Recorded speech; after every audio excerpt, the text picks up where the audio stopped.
MDGs for the realization of gender equality, women's rights, and women's empowerment. This panel discussion is sponsored by the Post-2015 Women's Coalition, and in particular, several of its members, AWID, CWGL, the Feminist Task Force, FemNet, WIRO Commission, ERO Asia Pacific, WIDU, WILK, and we are all working in a new, somewhat new coalition, which some of you may have heard about and others are hearing about now for the first time. We've got these information pamphlets on the coalition for those of you who are interested.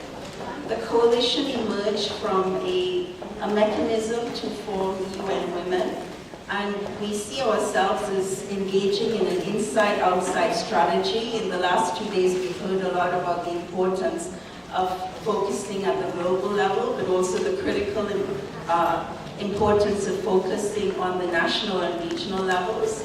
And one of the aims of the coalition is to focus feminist organizing and movement building at the national and regional levels.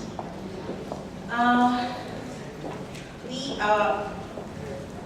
promised some very interesting discussions today on regional priorities, but also on issues relating to financing for gender equality and women's rights, because we all know that without financing, there's very little that we'll be able to do at the local level.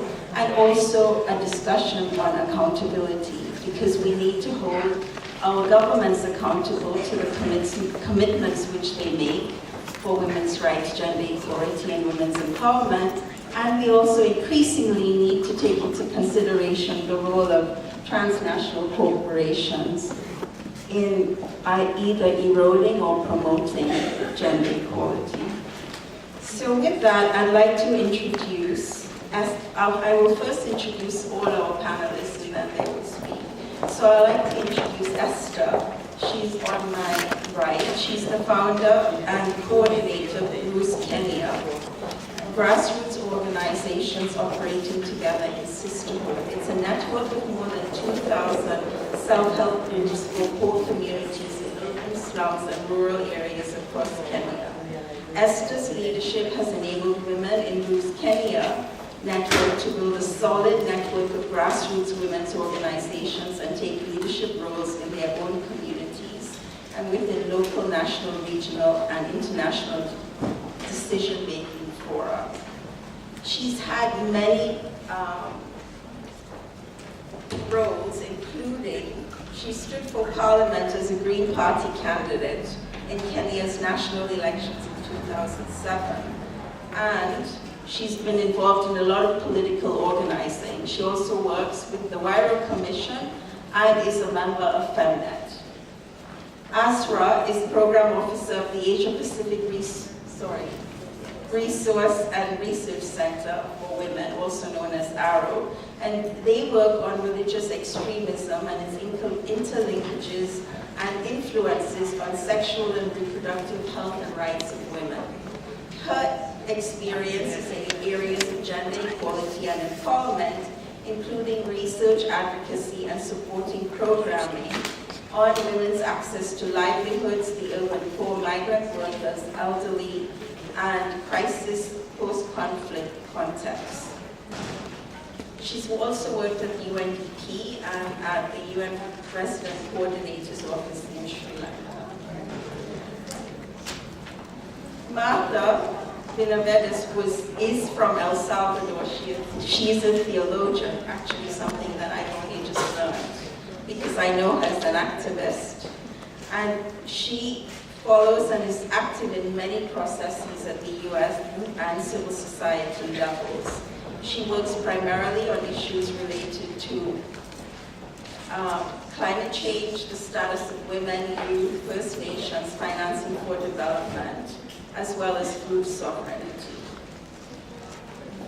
Norea works for AWID, Association of Women's Rights in Development, and before that she worked with Assur in the occupied Palestinian territory.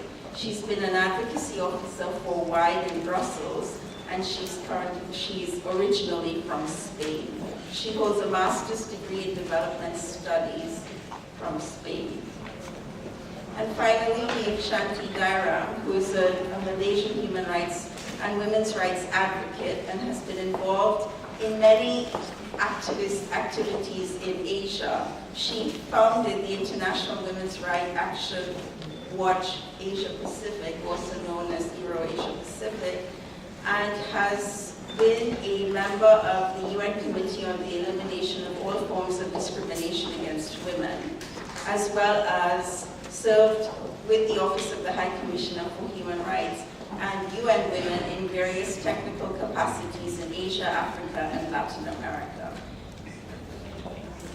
So with this, I'd like to move to the discussion, and the idea that we had is to have a discussion of the regional priorities from Africa, Asia, and Latin America, followed by a discussion on financing for women's rights and gender equality, and ending with a discussion on accountability. And we'll then open it up for questions. Thank you very much. I must say that I'm very privileged to be speaking and to be sharing with you our experiences and what we've been able to achieve so far, and what, as Africans, we are demanding as we get into the end of the Millennium Development Goals and define the new Sustainable Development Goals and the post-2015 agenda. And I want to celebrate the many African women that have been shaping the agenda through the work of Feminet. And one of the things that I'd like most of the people to know in this room, that the work that the African Women's Rights Organization and women's empowerment organizations have done in Africa, the last 1 year has become the work the African government, majority of the voice, of the majority of it is being brought by our government to these spaces, and we celebrate. We do know there are many things that we are still not happy about, but at least we know we have been able to contribute significantly to the African government common position, and that's something we are celebrating. I'm also speaking from the work that I do on the ground. Safi has said, I work with grassroots women, and we are also members of Wailu Commission, which has been investing in ensuring that grassroots women are at the center of development. So when I speak, I'll be speaking from those two platforms. I think one of the things that we've been saying is that we do need to focus on the overall agenda of why we are doing what we are doing, and why we are discussing the new goals and the new targets. And one of the things we are saying, we need to remember that for Africa, the biggest challenge is to end poverty. And we must end poverty, we must end discrimination, and we must deal with issues of inequality. We must be able to have an African continent where people are able to access quality and affordable services, including decent housing. We are saying that we need to have women to access universal health, reproductive health, sexual and reproductive health. We are saying that African women need to access decent and to have decent work. We are saying that women in Africa need to be at the center of discussion of what needs to be put in the space. But we are also saying that we do know Africa has become the hub for extraction industries. And we are saying that we must stop unsustainable extraction of natural resources in Africa. We are also saying that in Africa, we do know there are many things that have threatened the progress we've made, and one of the major things that has happened is continuous wars and conflicts in Africa.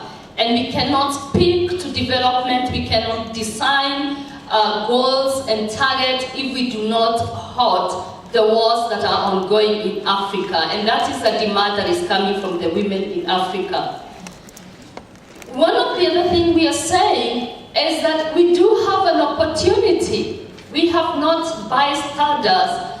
We have not been passive in development agenda globally. And as African women, we are saying we have to start from what we have done well in the past and build on what we've been able to make progress on to sustain the progress we've made so far. And one of these is investing in the organizing of grassroots women and women's rights organizations. We are saying that we need to invest in the experiences that women have brought on the table and have been able to create very innovative examples and projects that have been able to deal with issues that confront the women. Well, we're also saying that in Africa, this has been a big problem. We are not able to acknowledge our failures. We are not acknowledging what we have done very badly. And we are asking our African government, we must start acknowledging our failures and confronting the challenges. And this includes what I talked about, wars and conflicts.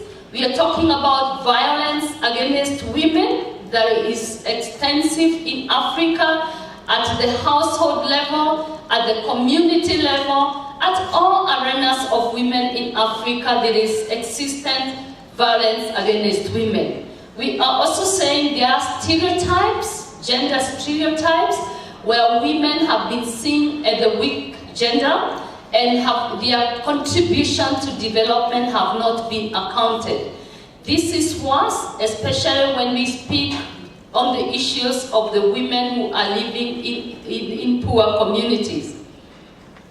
We are also saying that another failure for the African government is that we have relied too much on external funding to deal with issues of gender equality and women's rights and women's empowerment. We must start looking for internal resources and deal and invest in where our governments consider to be a priority in this new agenda. For your information, our governments have collectively said they are supporting a stand-alone gender equality, women's rights, and women's empowerment goal. And this is what we are also saying in Africa, as well as mainstreaming gender in all the targets, in all the goals that are going to be developed for this process. Another thing in Africa we are saying, and we care about the principle of leaving no one behind. We do know with the MDGs that majority of us, we found ourselves localizing MDGs. But we were not part of developing and discussing the creation of the MDGs. And we are saying that must stop. We must be able to bring particularly women living in poverty, both in rural areas and women living in cities, in poor communities, to be at the center and give their priorities. And I think, just to complete, because I can see she's looking at me, and I hope I'll get another chance, is that we are saying that in all these things, that we cannot develop goals and indicators and targets that do not show where finances will come from. We are saying as we develop these goals, we have to have a solid indicators and put in place resources that will ensure that we are able to accomplish the vision that we'll be putting on the table, but as well as putting solid indicators and monitoring and evaluation tools where communities, women rights organizations, women's movement must be a part of monitoring the achievement that we'll be making as we move on. Thank you for listening.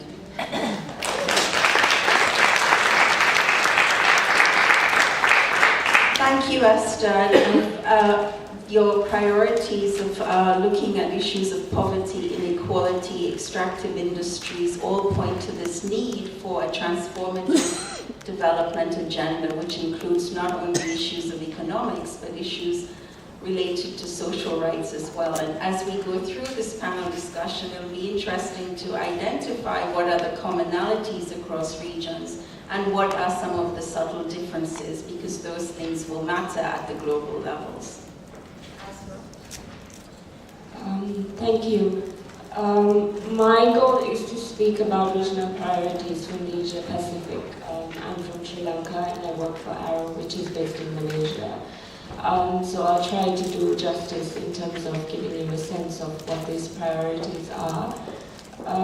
We all know that the Asia Pacific region particularly has seen a lot of improvements in terms of economic growth, but the kind of growth that has taken place is very disparate, and the progress has not been distributed consistently. So I think it is also a region that has seen a tremendous decrease in absolute poverty. And when we talk about poverty, I think that the kind of progress that is often raised in relation to the Asia Pacific region as having improved poverty in relation to the MDGs as well is very constrained. But I'll move on to that in a bit. I want to focus my discussion or my talk on a few issues. One is the issue of poverty, but also to raise that it continues to be a causal factor in terms of the problems that we see in the region, especially for women. I'll also raise issues of sexual and reproductive health and rights, particularly in terms of what has been missed and what potentially should go into the post-2015 agenda. Try to look and try to raise some issues in relation to the effects of religion, culture and tradition on issues of gender equality, and also SRHR. And finally, I'll look at raising some issues on the context and particularly emerging issues focusing on climate change and the linkages between SRHR. So I think the kind of poverty that we have seen and often hear people talk about in relation to the region, the Asia-Pacific region, in terms of reduction is absolute poverty reductions in relation to MDG Code 1. But I think this is somewhat of a case in terms of the kind of reduction that we actually see, but also how sustainable this reduction is. For one, many of the people who are seen to have moved out of poverty in the region continue to hover around the poverty line. So there's a lot of vulnerability attached to people who are considered to have moved out of poverty. So in a sense, this reduction that we often hear about is very unclear. There's also issues of how sustainable is this reduction in the region, and how do we understand it, how do we see it. A lot of this is also related to the discussion about income poverty, measures which are limited and don't often take into account the many dimensions that affect the poor beyond the income level. So issues of foods, access to safe drinking water, sanitation, but also issues of sustainable livelihoods, hunger and malnutrition, ill health, etc. Poverty measures also do not capture the gender dimension of poverty. The poverty measures that we see today don't include things like unequal sharing of household resources, time use inequalities, etc. And further, the cycle of poverty affects various other things. All aspects of life, in fact, and ill health contributes to lower productivity and wage earning capacity, further exacerbating poverty. And the way it affects women is really, in terms of understanding, it is different to how it affects men, for instance. With regards to sexual and reproductive health and rights, MDG 5 focuses mainly on maternal mortality and some aspects of reproductive health. But SRHR is much more complex, and I think we all agree with that. We also know that women as a group are not a homogeneous group, so in terms of access of vulnerable women to sexual reproductive health services, for instance, is highly reliant on how different women are affected by these issues. And a discussion around the post-2015 agenda needs to factor the heterogeneity of women in the region. Contraception is another issue that I'd like to raise in terms of meeting the need for contraception and adequate service provision. The issues of demand versus supply is also quite low in terms then informed contraceptive choice and availability in terms of women's access to contraception methods based on individual choice. The other issue is male responsibility for contraception.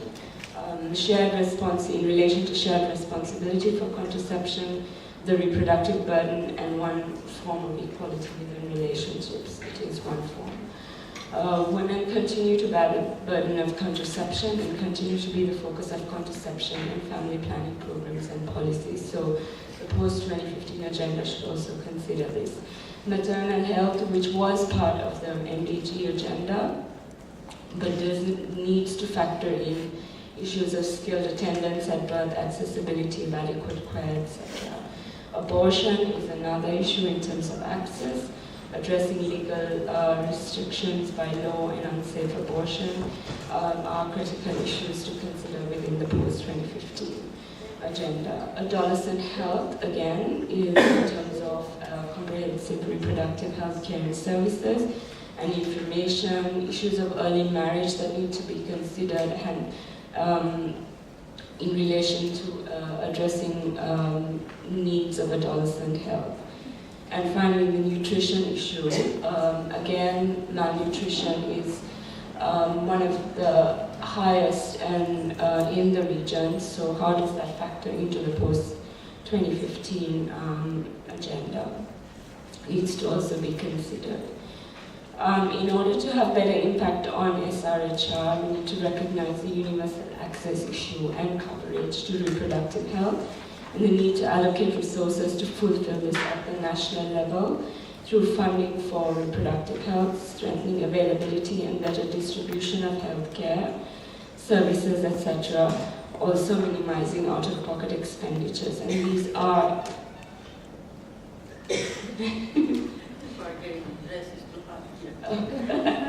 and these are issues that need to be considered.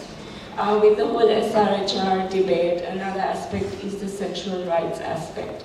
It is not just, SRHR is not just about health, but it's also about sexuality, which is often overlooked, has been overlooked in the MDG agenda. Sexual rights are fundamental to bodily autonomy and integrity. The issue of violence, the MDGs didn't really factor this in, and I think it's critical in the region, particularly to raise it, to monitor it, to see how it can change the involvement of men, the issues of masculinity, etc. All of these need to come in. With religion, traditional and cultural norms and practices in relation to SRHR, I mean, this is an emerging debate, I think, and one that needs a lot more research, and hopefully Arrow can contribute to this debate. But with religious extremism, it's really promoting stereotypes about women based on inequalities between the two sexes, and is used in the political arena to deny women recognition of their rights.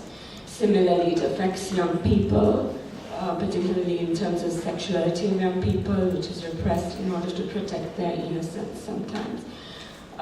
Women's access to productive employment also needs to factor in issues of religion, tradition, and culture, because it's not only about skill levels, it's also about how things like culture, traditions, etc.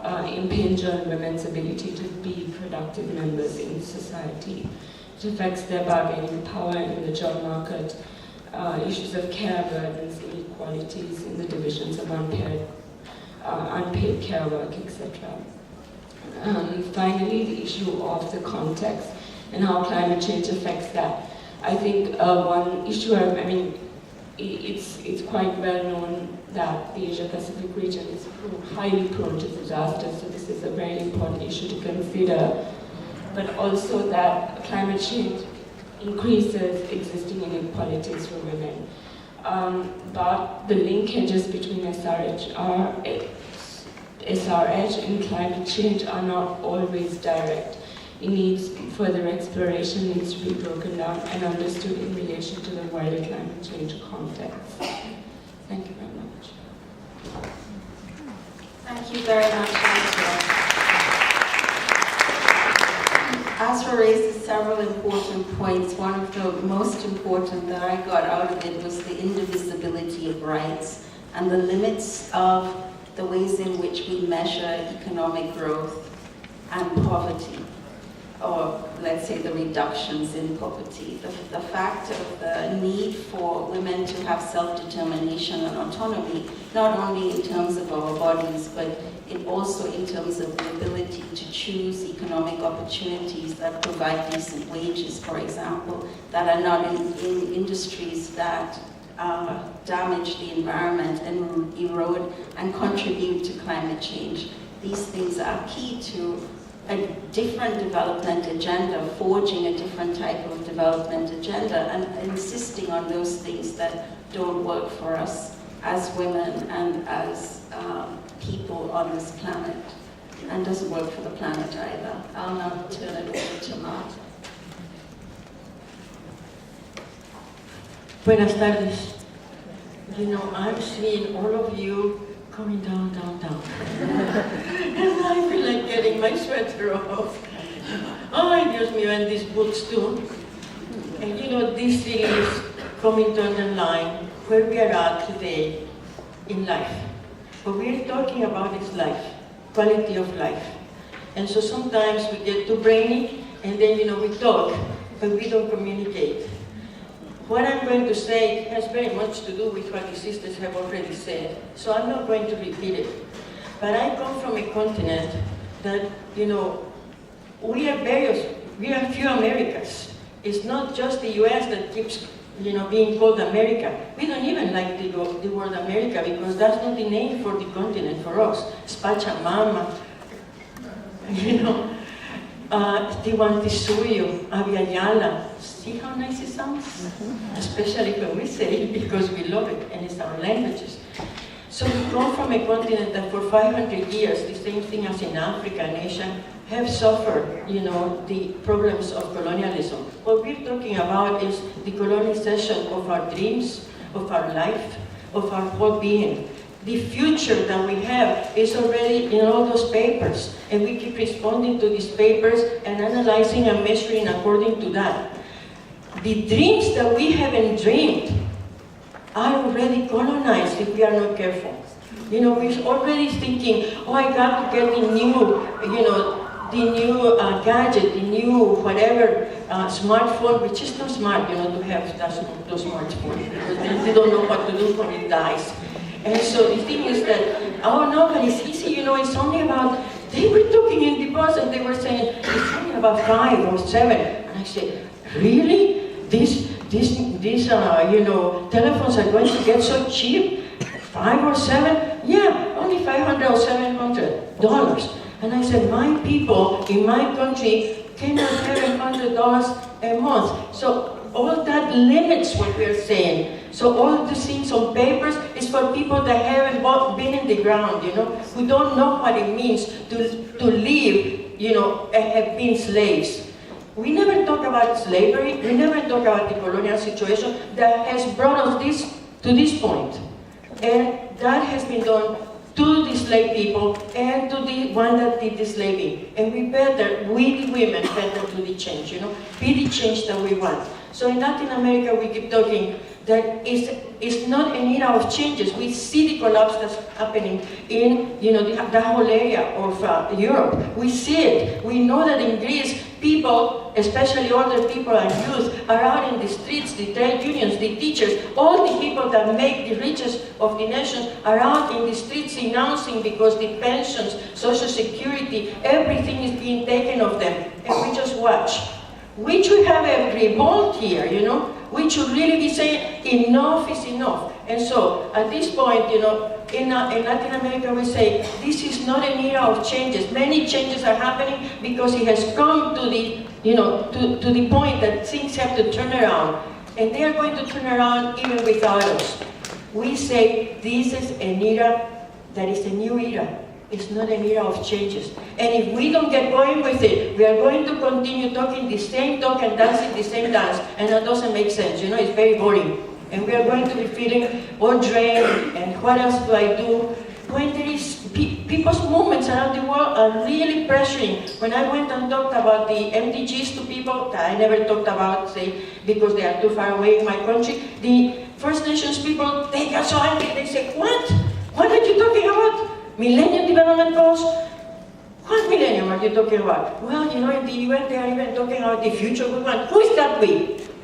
Huh? And they are talking also about the world we want. Who's the we? You know, what we want and what we need is very different. But if we are talking about those billions of people that are hungry, we should be transforming ourselves. We cannot ever say reduction of poverty. Do you want your headache to be reduced? We have to eradicate all that takes the life away from people, you know. I'm talking about the people that I work and live with. And I know the people in Asia, I know the people in Africa. I see how they keep taking those ships to go to whatever that island is near, you know, Italy, and then the Pope says don't do that, and the people just pray for them. We are the difference, you know. So when I am talking about it is this. And so I don't want to repeat what you said because that's what we are living in my country, you know. I am talking about all the gimmicks. They are learning how to measure poverty, multidimensional ways. Okay, we'll find out where the communities where they have more poverty. And we have a map of poverty. And there we are going to go and find the women that have all these kids and the men have left for the US and all this and have left them alone. And now we are going to give cash transfers. $30 to this woman is going to get her above the poverty line. Oh, we dealt with poverty, extreme poverty. Now she's only poor because we give $30 a month. And besides that, for you to have it, you better make sure that the kids go to school. And we'll give them a glass of milk and this and that, because you are not able to get the glass of milk for your kid, you know? And so now what you have to do, make sure that they go, especially the girl. So focus on the girl.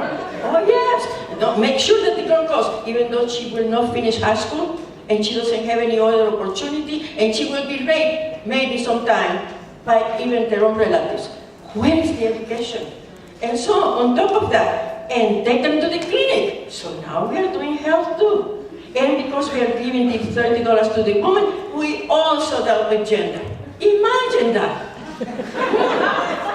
I said, well, how contorted this is, and how we are now to be co-opted ourselves. So, we are facing not an era of changes, we are the new. The new era is here. We better accompany. We look at everything critically. You know, Latin Americans are not for being too critical. They say, I am so thankful that we are so critical. Because it's critical to be critical in these times, in the face of these kinds of things. Yeah, you know? And then they tell us, you're too subversive. Too subversive when we are talking about people being killed. In my country, since January to now, 600 people have been murdered, especially the young people, the girls. We have what we call in El Salvador, because women have fought for that, feminicidio and femicidio. Okay, you know, when people get murdered or, you know, killed in a country, those are homicides. So we never knew how many women were being killed, especially in the poorest communities in the rural areas. So we said, no, you have to count the women. So that's why we have, instead of homicides, femicides. And then we count them at the end, how many people got killed. And then we know how many women and why and where were they from and all that. So that tells us what the work is about. And then we have feminicidios. Feminicidios is when the woman gets killed because she's a woman. You know, because she is the girlfriend of this gang leader, she's going to be killed in terrible ways to tell the gang. You know, this is what we have to be about. We got to figure out what we are going to be about. And so, I am talking about sustainability. This world is unsustainable. This is like a table with 2 legs and it eats 4. And then we're holding it, you know, and making analysis and figuring out how to make sense out of it. It doesn't make sense. It shouldn't make sense. And we should all be subversives. You know why? Because we should be bringing diversion from under, which is up, to the top. This is what I have to say, and I can talk with you later, but be subversive, be critical, and know that we are the answer and we are being. Don't let anybody empower you. There is no way that anybody can empower us, because before we were born, we were power. And we are power if we so decide. Thank you.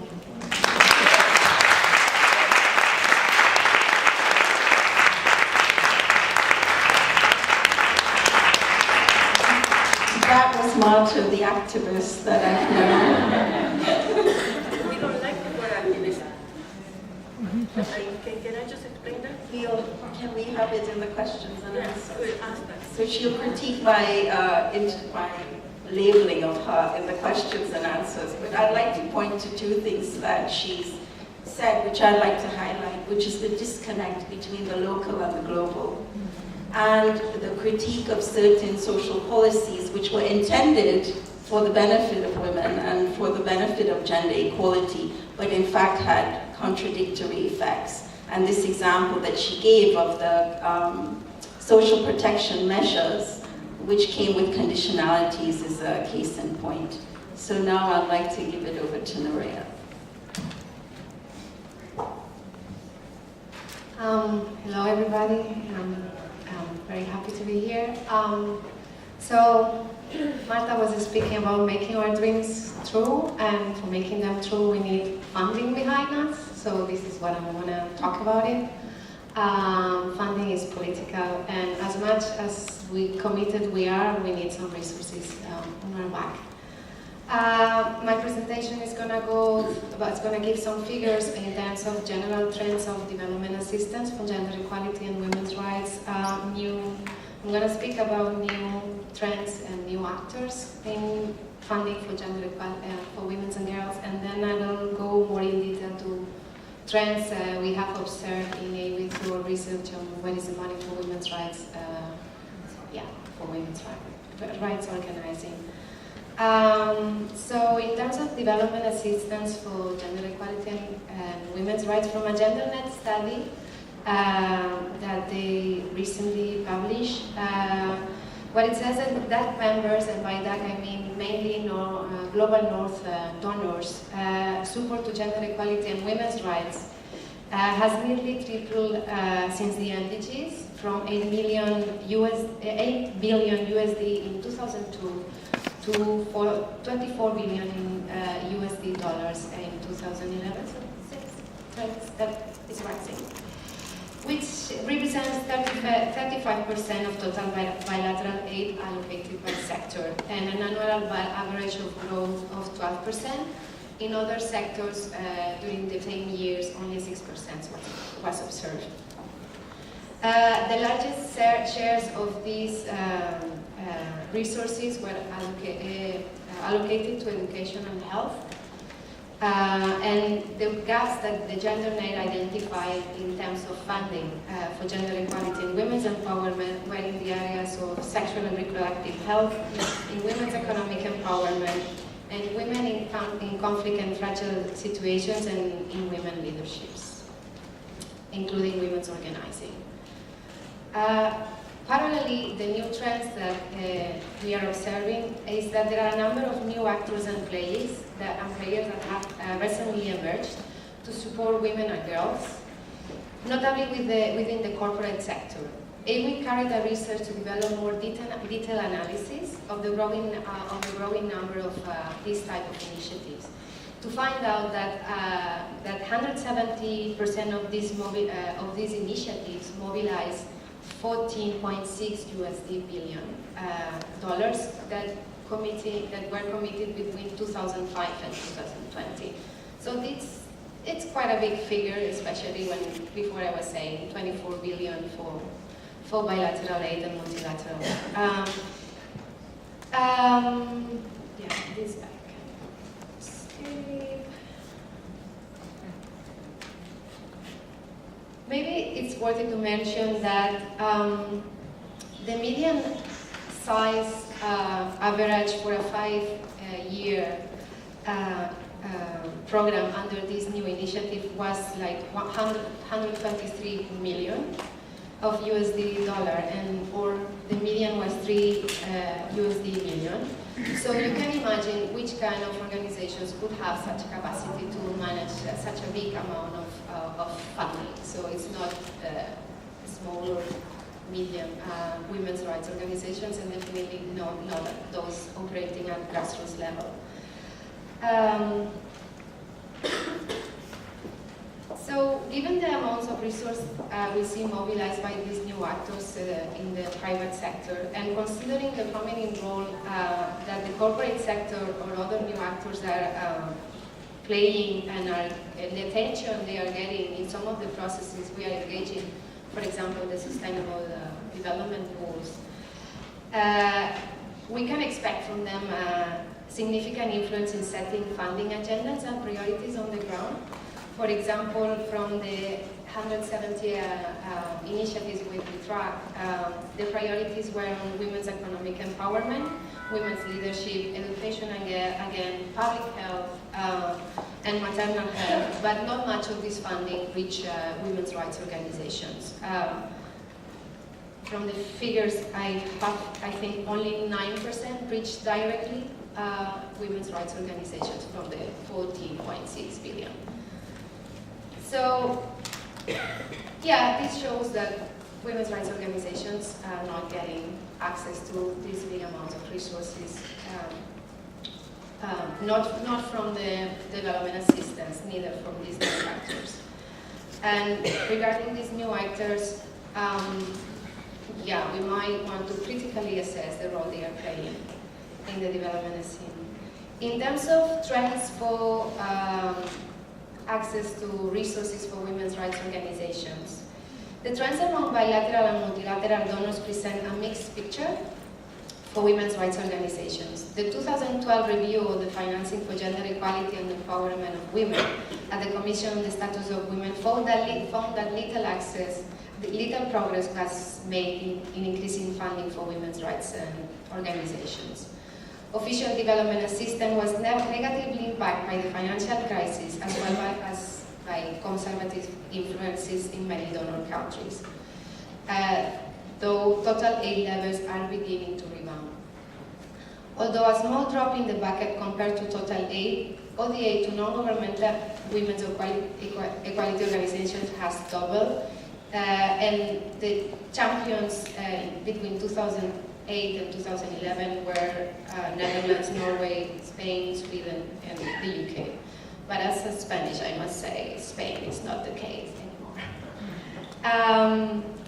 Emerging economies are also playing a more active role in development assistance, generally through regional development funds. However, data on aid from emerging economies is still somewhat difficult to track, and very little information currently exists on their support for women's rights and gender equality, as well as on their financing frameworks and mechanisms.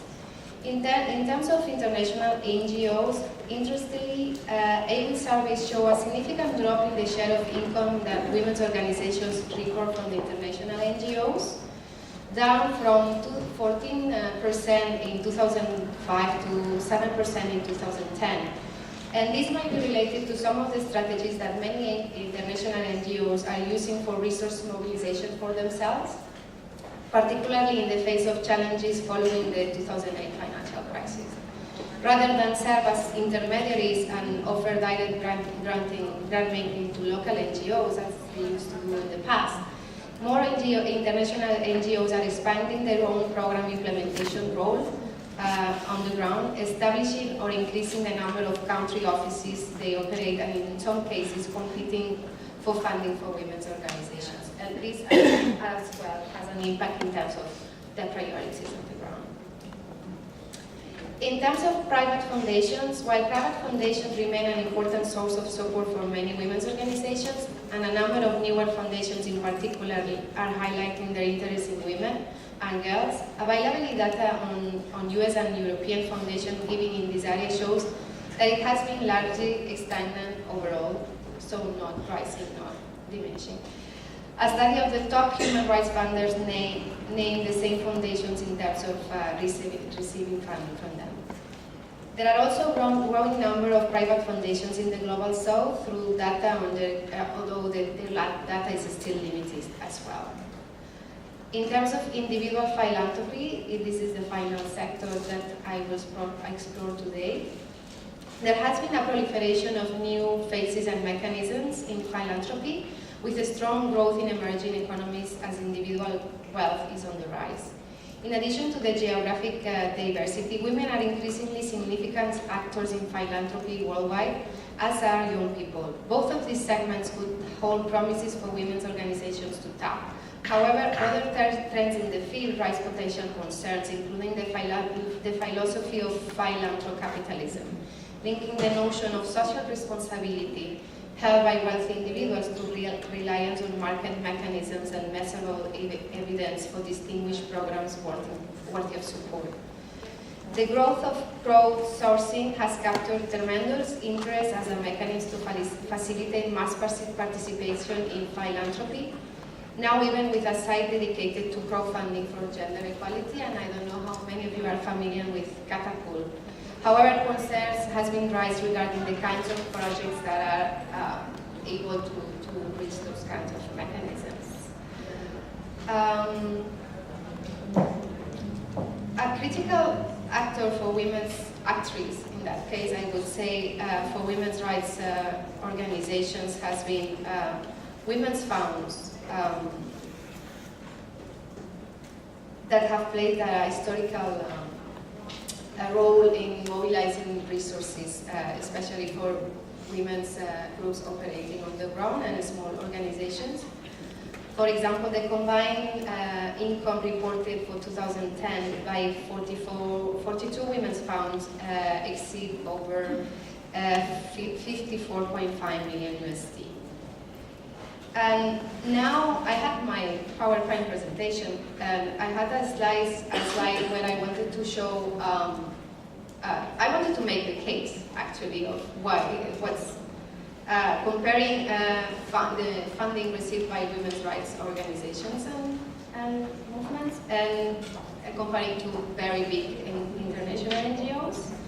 So just to mention that the survey that we carry for this research covered 1,119 women's organizations in 140 countries. The median income of women's organizations in this sample was per year for the year 2010 was of 20,000 USD per year. 740 women's organizations combined income was of 106 million USD dollars. And for the very same year, the resources mobilized by Greenpeace worldwide was 309 million. For Save the Children International was 1,442 billion. And for World Vision International, 2,611 billion again. So we have to make a case here.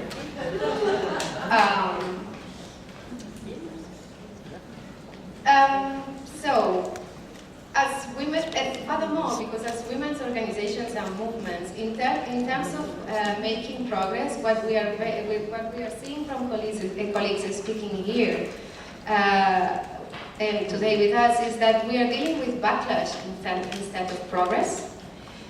And while there has been a marked improvement in the area of women's human rights globally, women's rights advocates and organizations increasingly have to spend their time and resources that are diminishing, protecting already agreed rights and achievements. And I think this CSW is a case, and the language, the discussions we are seeing with the conclusions. So financial self-sustainability is an issue for women's organizations and movements.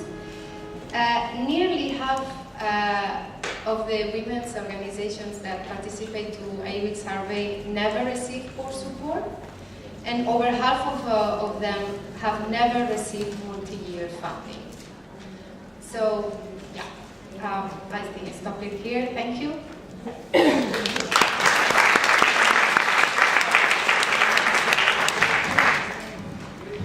Thank you, Nerea, for that stark picture of what it means to receive funding as a women's rights organization. I think that this is an important call, really, to funders to look at what they are funding and who they're funding and the types of issues that they're funding and the types of issues that they're not funding, because the types of issues that we are prioritizing here in this meeting are not necessarily the types of issues that are receiving the funding from the funders that you've described. Thank you. Shanti.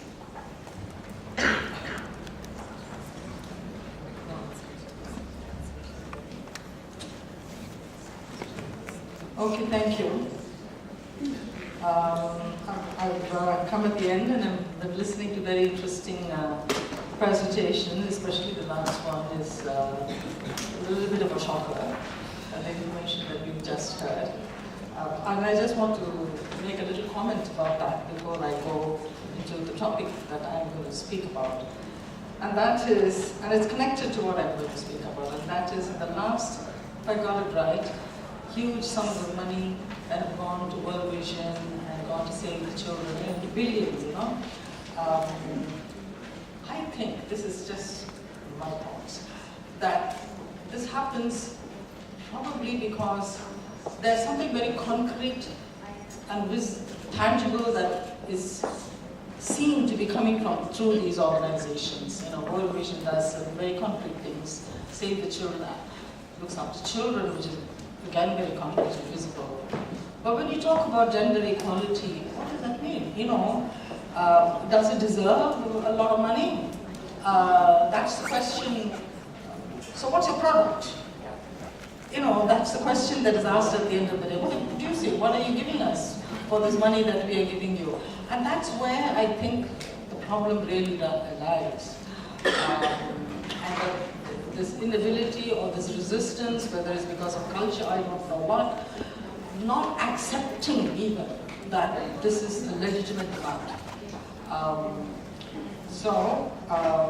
And in that same sense, even if they are women NGOs, my own observation has been, if you did education, you delivered health services, or you did health, it is easier to get the money than if you went into a more political agenda of challenging power relations, of promoting women's leadership and equality, eliminating discrimination.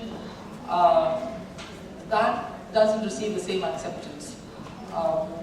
And what is really very distressing about this is that it is exactly reducing the discrimination, bringing about equality, eliminating unequal power relations is necessary for that health and for that education and for that income and everything else. You can't really move and achieve anything in that direction unless you have looked at social relations and power relations, and that is part of our problem here. Yeah? Now, having said that, I now want to talk about CSW, because that's what CSW does. CSW says get rid of the discrimination, bring about social change in power relations. You have to do that. And if you're talking about where is the money going, certainly not coming into CSW related programs. I'm running it for 20 years and I know that. Yeah?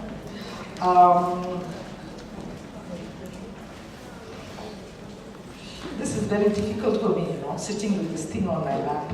This whole Okay, CSW, when it was adopted, and I'm going to talk to you then about the need for, in all the work we want to do, whether to reduce poverty, all the issues that we heard about, sexual and reproductive rights, all of it. The reason why I want to bring CSW into the picture now is that CSW is giving us a framework for achieving results in all of those areas that we are talking about. Two things that I think we need to be very clear about where CSW is concerned.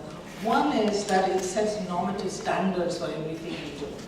And it's very critical that we have those standards as a framework when we engage in whatever work we are doing in terms of gender equality. Even for equality, there has to be legal standards for it. And so CEDAW was adopted in 1979, and it came through a CSW process from the realization that universally recognized human rights was not enjoyed by women in the same way. That was a big deficit, and therefore this instrument was, in spite of many other interventions, this instrument was created by the United Nations. And what it brought was, it said, you cannot be gender neutral.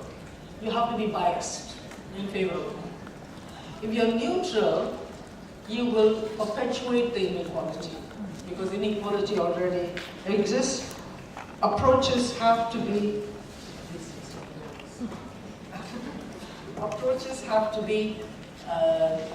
woman-focused.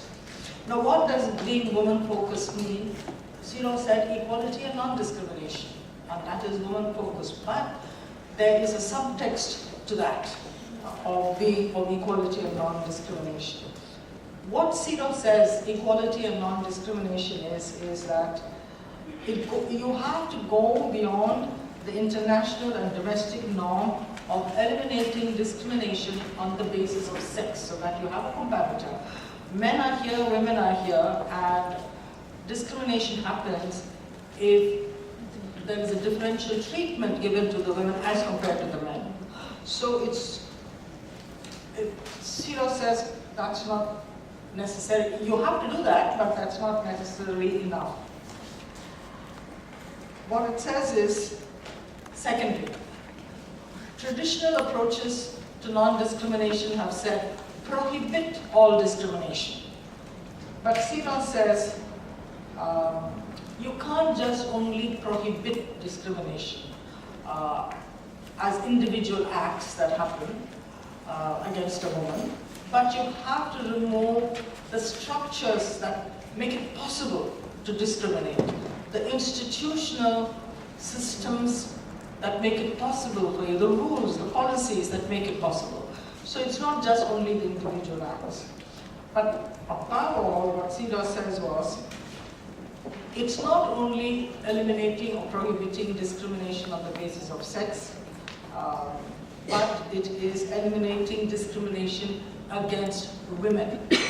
And what does it mean? It means women must enjoy all rights according to the context of their lives and need not necessarily be in comparison with men. So whatever a woman needs in that particular context, whether there's a man in the picture or not, it must be given joy. What I want to tell you is that there was very interesting, on the CEDAW committee, very interesting debates within the CEDAW committee about whether CEDAW committee should pick up on the question of women migrant workers. Because there was one argument coming that men migrant workers too suffered abuses. So why do we only, is that discrimination? If women suffered it, we men too suffered it. So what is equality then? Equality is suffering equally. Is that equality? I call it equality in misery. That's not what we want. And therefore it is equality for women, regardless of what men are enjoying or not enjoying. Human rights for women is very, very critical, and we need to understand that. So these are some of the standards that we need to really understand. The second point I want to make is CEDAW, and this is where the accountability comes in. This is the other issue for us when we look at all these, maybe decades of work towards women, all the world conferences, the MDGs, and all of that. And we are still unhappy about the results. This is where accountability has been weak in all of these other mechanisms that we've been using. Now, CEDAW presents us with a framework or mechanism which is workable, and we need to work on it. First, because CEDAW is legally binding. None of the others, like MDGs and all, even the UPR process is not legally binding. CEDAW entrenches and expands the international protection of women's rights incorporating the principles of women's rights and equality in the provisions of international law. It says universal legal standards for equality between women and men, elevating this goal to a contractual obligation. So governments are obligated to bring about equality once they recognize it. Resulting in obligations for the state, which is obligation of means, which is due diligence, and obligation of results. Now when you look at goals and targets, which MDG is full of, they are results. So there's an obligation on the government to produce a result, although it's not legally binding, but there is an obligation of results. What MDGs lacked was the obligation of means. How do you do it? And therefore, the actions that you have to take to fulfill that MDG goal should also be legally binding. You should have put in place X, Y, and Z in order to bring about that goal. And that is what CEDAW asks for. Both obligation of means and obligation of results. Now I'm not going to go more into just what the strengths of CEDAW, although I can talk to you for the rest of the day about it. But what I want to talk about is the significance of anchoring gender equality work on the CEDAW framework. We constantly hear gender equality and women's empowerment. It comes back everywhere. But I feel we need more concrete ideas of what that really means. And what I'm proposing here is that gender equality work must be anchored in the CEDAW framework, and then this brings about better accountability prospects. There are, as I said, multiple human rights mechanisms and schemes, but they have lacked this, they all have their significance, whether it's MDG, whether it's UPR, whether it's Security Council Resolution 1325. But the problem is they have all lacked the accountability mechanism. Therefore, there must be synergy with CEDAW and all of these other interventions like MDGs and even the post-2015. And therefore, this is one of the proposals that we make. What is this accountability mechanism that CEDAW has? As I said, first of all, legally binding obligations of means and results. Secondly, a very participatory process of scrutiny and assessment. Yes, I have to stop. Scrutiny and assessment of state action, state by state. They are challenged on what they have done, what they have not done, what they have achieved, what they have not achieved. Periodic, that assessment takes place. And there is space for the legitimate and predictable participation and involvement of women as rights holders through the opportunities for the production of shadow reports and direct interaction with the CEDAW committee. So this mechanism is extremely valuable because it helps to verify what the state says it is doing. It is this verification that is missing in the MDGs. The Secretary General produces a report to the General Assembly on what governments, they ask for reports from governments and then he spews it all out there. But where is the verification that this is actually happening? It's not there. So these are all some of the strengths of CEDAW. There is verification. Committee Verified asks the government to produce evidence that they've actually done that. Where is the data that you say you're doing this? We've trained judges. So how many judges in how many districts? How many of them are women? You have to say all of this. So, yeah. So I will stop here and say that if we can combine all the other interventions of the post-2015 and post-MDG, put it into the framework of CEDAW and make it legally binding, because they are not legally binding. But if you report it and include it, because they have programmatic details which CEDAW lacks. So you take the problematic details of the MDGs and the post whatever, put it into the legally binding accountable mechanism that CEDAW is. You make all of this legally binding, and they have to report to the committee on how they fulfill the MDG. The government, the CEDAW committee still asks them about MDG. So I stop.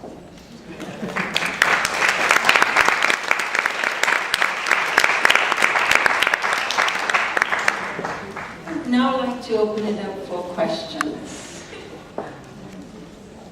Perhaps we can take 3 to 5 questions and then have a... So finance, we talk about sponsorship, we talk about you need the mic. You need the mic.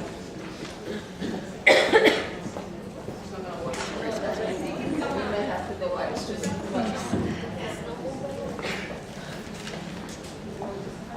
Earlier today.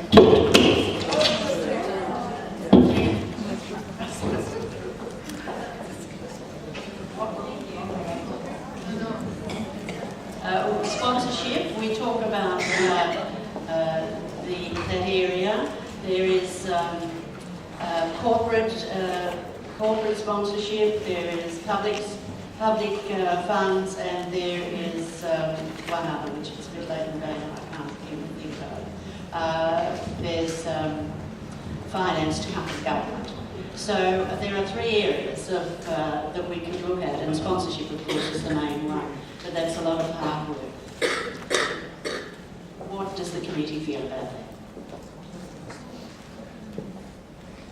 Anyone else?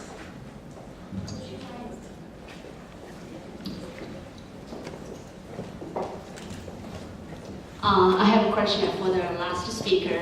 I must say I'm really bothered by one statement you made. You said this is a conference about, gender equality and also female empowerment. But you said we cannot be neutral to both genders.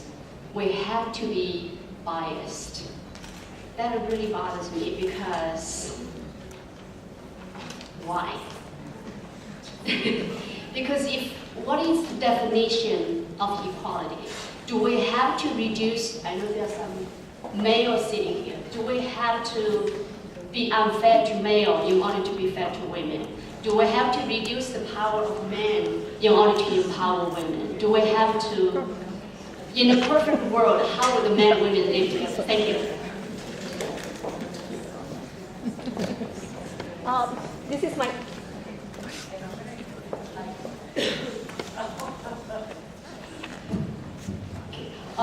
I just want to make an observation about funding, that our colleague from AVIC mentioned.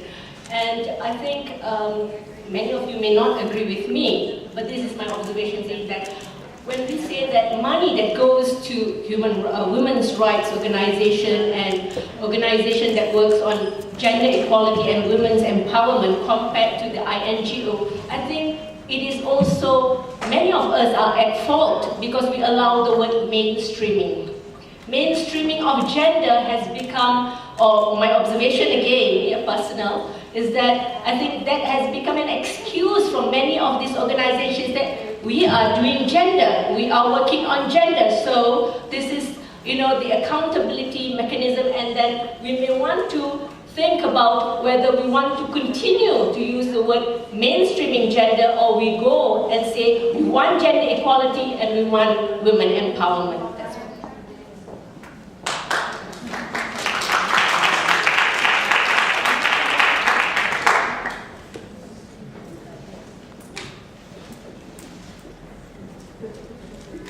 Hello, my name is Leila, I'm from Iran. I have a quick note about legally binding and connecting the MDGs goals to CEDAW. And I know that my country is exceptional, but I was wondering that how we can connect CEDAW and MDG goals while there are few countries like Iran and Saudi Arabia, they are not signing the contract, the treaty, and they are not willing to sign the treaty, to sign CEDAW. So, but they have been committed somehow to take some steps in terms of realizing the MDGs goals. And so I have a question about your fascinating talk about the African grassroots women, and I was wondering that how African grassroots women wants to resist the corporations who are working in Africa and they are losing the natural resources. Your point was really fantastic and good, but I think that do you have any functional and do you have any experience of that? Thank you.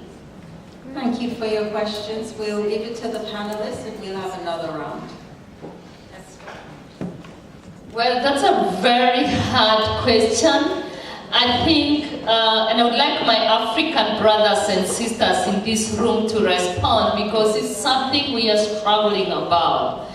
What has increased, what we have been able to call for is equality in access and control of land and natural resources. In the hope that if we claim for control of natural resources, both by men and women, at this point they are largely in the hands of men. In my country, it's only 2.5% of the women that own title on land. Most of you read statistics that say 5% of women own land in Kenya. 5% is because part of the land is owned jointly with the man and the woman, but only 2.5. So in that sense, because these natural resources are within the land mass, so that means, in that small sense, that they do not have access. Then the other problem, and I'm sorry to give you problem more than solution, is that a lot of the resources, particularly the ones that we are calling the new findings in Africa, particularly the oil, which is a major issue in Africa and mainly in the Eastern African region. It is found in areas where we have communities that are pastoralists and communities that have lived through communal survival. So the land is not adjudicated, but it's owned collectively. Now, through our patriarchal cultural systems, men are the leaders of these cultures. They are the ones that lead the community. So they are the ones negotiating with multinationals on who should access the resources. That even leaves us in another point that the government are now claiming, and it's now almost, I think it's the document, that you only own land that is just above 6 meters, 6 feet underground. You do not own that. That belongs to the state. So then if you have oil that is found 6 feet under, then it's not yours. So there's so many complex things that we really have to discuss. So there are so many innovations that a community are speaking to. For example, in Groots, Kenya, we have started interrogating ownership of public and community land. And we've been interrogating why women do not put their energy at appreciating who owns and controls public land. Because it has a lot to do with, it has a lot of relationship with the surface delivery, access to quality basic services, and control of this land that we jointly own. And we've developed a model that we are trying to sell to our National Land Commission, because we just been in writing new constitution in Kenya. We've done a new land policy that is very explicit, that our country does not have an inventory of public land. It was the government owned up that last year in the document. And now in the next phase of the implementing the constitution, the National Law Commission is supposed to do an inventory of public land. As the Gender Equality and Women's Empowerment Organization, we are proactive in ensuring that the women can define a model where they can now give it to the government as the model to map where public resource is. That's the basic we can do, but I think there are a lot of these models happening. We are also trying to look at the collective ownership of land and how women can claim. What we have done in Kenya, again from my own organization, is being able to shift how cultural practices in terms of who decides conflict to do with land, particularly those cultural elders, systems, customary laws, and in 3 communities where only men could sit and negotiate. We've done a process where now women are included in the decision making. So we're doing small, and I hear Martha saying we are just following small activity at the other. It is true, and it's unfortunate, but sometimes it's almost survival mode we are on. So.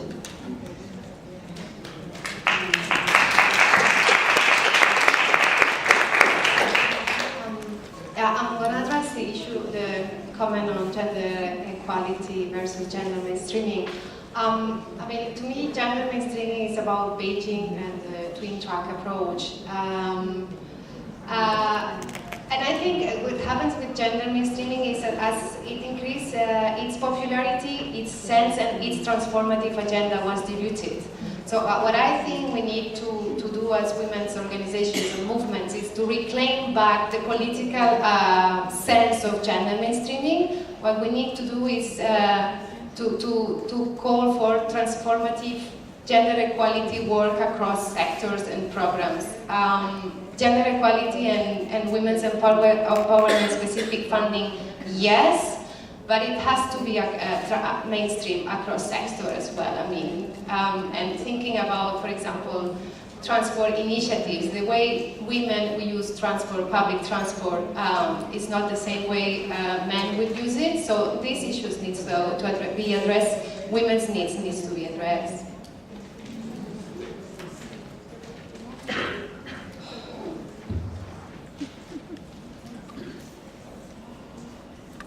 Let me take up the first question on neutrality. I did say that you cannot be neutral, and I still say that. The issue, and this is what CSW says, it's not necessarily what I'm saying. CSW, in its text in Article 4, says that you have to pay differential attention to women as compared to men because they have been discriminated against historically from the past to the present, and therefore are already unequal. And when 2 groups are unequal, you cannot treat them in the same way. You have to do something more for the person or the group that is experiencing discrimination. It does not, in my view, amount to unfairness to the other person. It's just bringing up the unequal person to the level. That person is already there. So it's bringing the unfair group to the level. And I want to explain this with an example of how Article 4 of CSW was implemented in Bangladesh. In Bangladesh, many years ago, there was a discriminatory policy in government service that women could not be appointed as civil servants at officer grade. They could be do clerical work, they could be typists, and in those days we had this glorified profession called the stenographer. I don't know how many of you may not be old enough to know about the stenographer, the note taker. You could only do that. You couldn't become an officer. And then they ratified CSW, whatever, and then they said, well, this is discrimination, so we will remove this discriminatory policy. Women too can become officers. Now, you are there at officer level, you've just been appointed. Then there are these vacancies for heads of departments, senior directors and director generals and all that in government service. There is now the criteria for being appointed into the top position. Women are in principle eligible to become a director general. But the criteria says you should have 10 years of officer level experience before you can be director general. Now this breaking woman has only got 6 months experience. There are 100 women with 6 months experience, all just appointed, and there are 200 men with 10 to 15 years experience. So all the men become director general. So although in law and policy there is no discrimination, women are eligible, but they can never be that, and it will take them another 50 years before they come up to that. So what did Bangladesh do? Bangladesh said, we cannot treat women and men in the same manner. We cannot be neutral because we discriminated, and therefore women are now are in an unequal position. So they created what is called a preferential, this is true though, I'm not making up stories. They did what is called a preferential rule for women, and that is, women had to have 10 years or 8 years or whatever experience outside of civil service. If they were in the university as professors, because they were good, some of them were in private sector, but not in government service, and they had that managerial experience and administrative experience. They came in what was called laterally. They were brought in laterally and into the senior director general position. Men had to work their way in the service vertically. They had to enter civil service at a certain level, gain 10 years experience in civil service, and then be appointed. That is being biased. The bias, maybe the word biased is wrong, but you've got to understand reality. This is life. And I want to also tell you, I don't know how many of you knew Salma Khan, who was a chair of CSW committee some years ago. She came into civil service laterally. Yeah, and she always talks about this example. I can give you 1,000 examples if you have the time, but I don't think you have the time. So, I hope I made that clear. You have to have non-identical treatment. Please read CSW Committee's General Recommendation number 25, which elaborates on Article 4 of CSW, which mandates governments not to be neutral and to put it into the law. This non-neutrality has to be in the law. This is what CSW says. Now there was one other statement about how do we put MDGs into CSW and so on. I don't know if I heard the correct speaker correctly. Did she express a concern that there aren't enough ratifications of CSW? Is that what you said? I said that if we connect MDGs to CSW, there is possibility for some countries to withdraw even just implementing CSW goals, like Iran that hasn't been signed the CSW for so many years, and the government is not willing to do that. Also, as we see, they have not signed CSW? No, the government hasn't signed CSW and hasn't accepted it because the government says that this is the Western. United States has not ratified, and I'm not bothered about United States whether they fulfill MDG goals or not. It's one of the most ratified treaties. Yeah, it's 187 countries of the world have ratified. It's practically the... Thinking of Iran. Huh? Iran. Yeah, about 187 have. So, let me also tell you something. It doesn't mean that because you have not ratified CSW, you cannot implement CSW. You look at the state of San Francisco here. You take, all that we need to do is to take the framework of CSW and the normative standards and use it. As I said, there are about 6 countries of the world that have not ratified. CRC is the most, and then you have CSW as ratified. The only difficulty will be that you do not have the accountability mechanism. You cannot be reporting. But let me tell you something.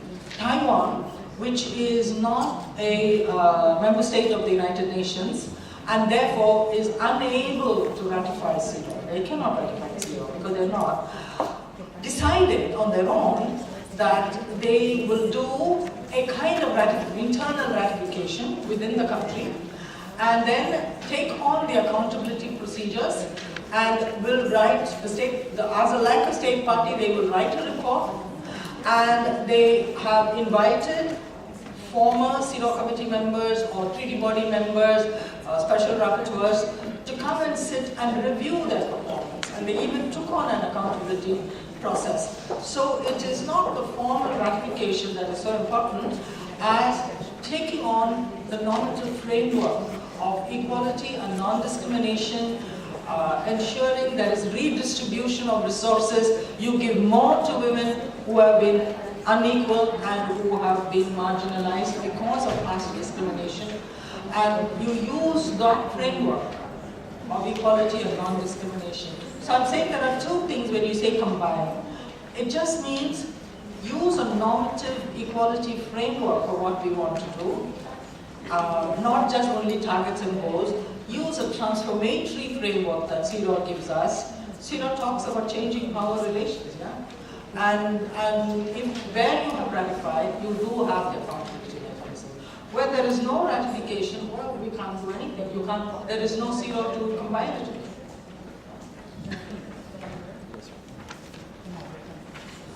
I find it very interesting, and thank you for clarifying that, because it's very important for us, because increasingly we are trying to also be tactical. If there are countries that have not agreed to sign CSW, and we do understand the content of CSW and can use that framework, we also think, and we are using, we are trying to keep off the language that will push away our government. And I think that's what she was trying to say. So if my government has not signed on to CSW, and now I tell them, let's create MDG, and then we say it's a must that you account through this CSW, then you're putting the community at more risk for not getting the government to act. At this point, you become tactical, a civil organization, civil society. You can read CSW, understand it, but make sure you're not pushing the government for the sake of signing CSW, but use the language and the tactics to get them at least adhere and appreciate women's rights and women's empowerment through whichever framework they feel comfortable, as long as it's not discriminated. And it's not my personal, because my government has been very, sometimes it's very sensitive to some things that they consider foreign. And us who work with civil society globally and probably have taken more time, we have decided, yes, we understand, and if they are sensitive, we need also to appreciate that and not necessarily push them on the language, but be able to achieve what we really want to do. We were just talking among ourselves, and a very important project that Huayru Commission is doing with UNDP, if my colleagues will allow me to speak here, and it's called anti-corruption. And the UNDP has a project called anti-corruption, an initiative. If you go to my country and start implementing initiative with the tag anti-corruption, nobody is going to listen to you. You will not even to start to do something. But the same anti-corruption approach, the grassroots women have done a lot of work with Huayru Commission to track public service resources by calling it transparency and accountability. So it's just, and I think that's what she was reading too. Unfortunately, we've reached the end of the panel discussion. I want to thank the panelists and you for participating in this very lively discussion. It's by no means the end, because we'll be continuing this for many months to come. And we look forward to working with all of you. Thank you.